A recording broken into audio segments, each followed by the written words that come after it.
Most traders think a strategy is good if it wins a lot. That is exactly why so many traders lose money with strategies that look amazing on paper. Because trading is not about being right often. It is about whether the math of your system actually produces a positive outcome over time. So in this video, I want to show you the only mathematical trading concepts that really matter if you want a strategy that survives real execution. Here is the trap. A trader sees a system with an 80% win rate and assumes it must be profitable. But if that strategy makes 1 unit when it wins and loses 5 units when it fails, the math is broken before the first live trade is even placed. Another trader sees a strategy that only wins 40% of the time and rejects it immediately. But if the average winner is 3 times larger than the average loser, that strategy can be far stronger than the so-called high win rate system. This is why so many traders are emotionally attached to the wrong metrics. They chase comfort, not expectancy.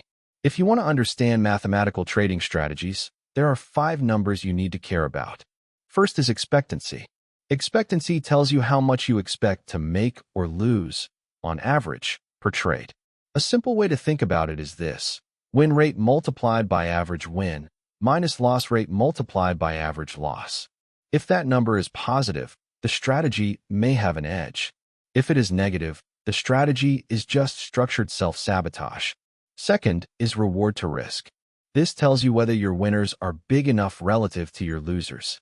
A high win rate with terrible reward to risk can still destroy an account. Third is drawdown. A strategy is not good just because it grows. It has to survive the path it takes to get there. If the drawdown is so deep that you panic, reduce size randomly, or violate prop firm rules, the strategy is not practical. Fourth is position sizing. Even a good strategy can fail if the size is wrong. Too large, and normal variance wipes you out. Too small, and the edge becomes too weak to matter. Fifth is risk of ruin. That is the number almost nobody calculates. A strategy can have a positive expectancy and still carry a dangerous probability of blowing up if the sizing is aggressive and the losing streaks are ignored. Let me make this simple. Strategy A wins 80% of the time.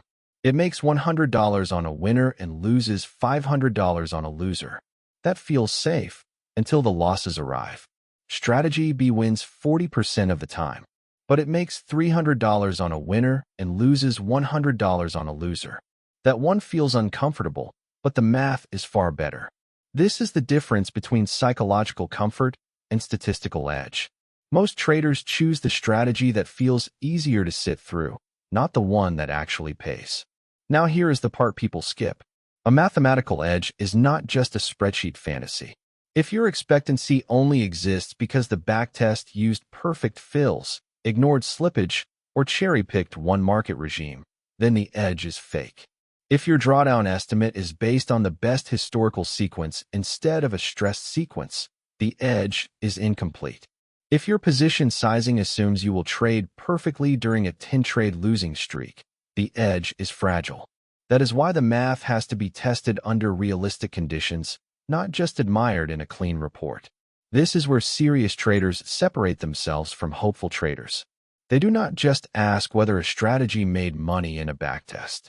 They ask whether the expectancy survives broker-specific data, whether the drawdown survives Monte Carlo variation, whether the parameters survive walk-forward testing, and whether the sizing survives real execution pressure. That is what validated trading actually looks like. So if you remember one thing from this video, remember this. A trading strategy is not a pattern. It is a mathematical business model. If the expectancy is weak, the drawdown is unstable, and the sizing is reckless, the strategy is broken no matter how good it looks on social media. Learn the math, and you stop chasing feelings. You start building systems that deserve capital.